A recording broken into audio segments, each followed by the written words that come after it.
একটি লাঞ্চার সম্পর্কে আলোচনা করব। লাঞ্চারটা কিন্তু খুবই গুরুত্বপূর্ণ। এই লাঞ্চারটা আপনার মোবাইলকে আরো খুব স্মার্ট তৈরি করতে পারে। এই লাঞ্চারটা ব্যবহারের ফলে আপনার মোবাইলটা হয়ে উঠবে আরো স্মার্ট। সবগুলো কাজ আপনি খুব স্মার্টলি করতে পারবেন। আপনার মোবাইলটা আগের তুলনায় দেখতে অনেকটা সুন্দর লাগবে।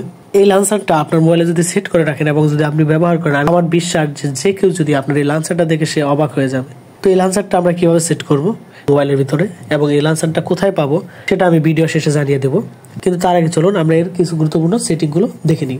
এটা আমরা কিভাবে সেট করব সেটা দেখে নিই। প্রথমে লাঞ্চারটি ডাউনলোড করার পরে এখান থেকে আমি ক্লিক করব। এখান থেকে ক্লিক করার পরে এখানে একটা কন্টিনিউ লেখা আসবে, যেহেতু আমি প্রথম এখানে লগ ইন করবো। তো এখানে কন্টিনিউ থেকে আমরা এখানে কন্টিনিউ দিয়ে দেবো। কন্টিনিউ দেওয়ার পরে এখানে কিন্তু এরকম ভাবে আমার ডিসপ্লে শো করবে। আমার এখানে যে সফটওয়্যারগুলো দেখা যাচ্ছে এগুলো হয়তো আপনার এখানে শো করবে না, কারণ এই সফটওয়্যারগুলো তখনই শো করে যখন নাকি আপনি এখানে রিসেন্ট কিছু ব্যবহার করবেন।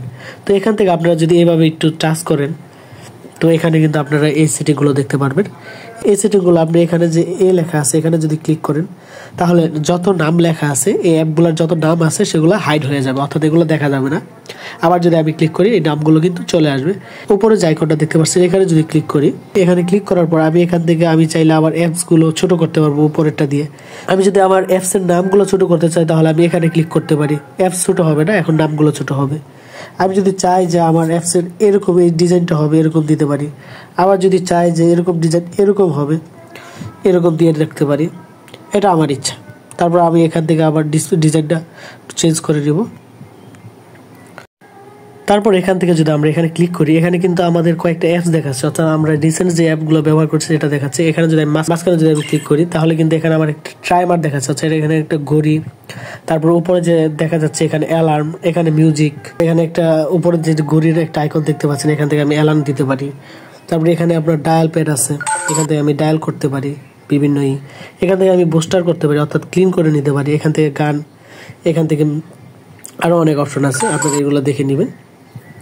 তারপরে এখান থেকে এই যে নিচে যে একটা অপশন আছে এখানে দেখতে পাচ্ছেন গোল, এই অপশনটার ভিতরে যদি আমি ক্লিক করি, আমি যে রিসেন্ট যে অ্যাপগুলো এখানে ব্যবহার করেছি সেগুলো শো করবে।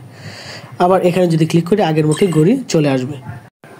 উপরে যে সেটিং অপশন আছে এখানে যাব। এখানে গেলে আমরা এখানে কিন্তু প্রিমিয়ার থিম, এখানে যদি ক্লিক করি এখানে কিন্তু অনেক ধরনের থিম দেখতে পারবো। এখানে আমরা যেটা ইচ্ছা যেটা আমাদের পছন্দ হয় সেটা কিন্তু আমরা ইউজ করতে পারি। দেন এখানে আছে আরো হোম সেটিং আছে, এখানে আরো অনেক ধরনের থিম আছে। এখানে আমি থিমটা চাইলে কালার করতে পারবো।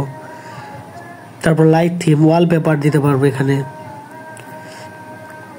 এছাড়া আমি যদি নিচে যাই এখানে দেখতে পাচ্ছেন যে ফ্রন্ট, এখানে আমি যে কোনো ফ্রন্ট ব্যবহার করতে পারবো।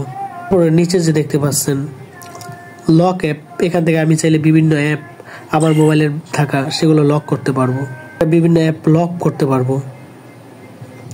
এখানে কিন্তু আরো অনেক ধরনের সেটিং আছে, সেগুলো কিন্তু আপনারা ভালো করে দেখলে একটু বুঝে রাখলে কিন্তু সেগুলো পারবেন।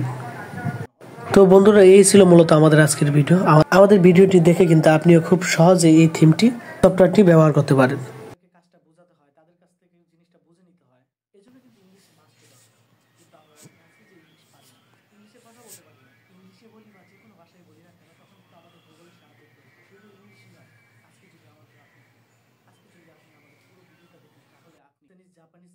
আশা রাখি আবার দেখা হবে নতুন কোনো ভিডিও নিয়ে। সে পর্যন্ত ভালো থাকবেন, সুস্থ থাকবেন। আসসালামু আলাইকুম।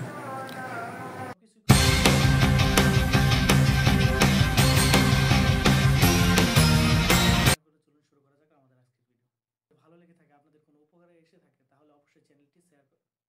তাহলে অবশ্যই ভিডিওটি শেয়ার করে দিবেন।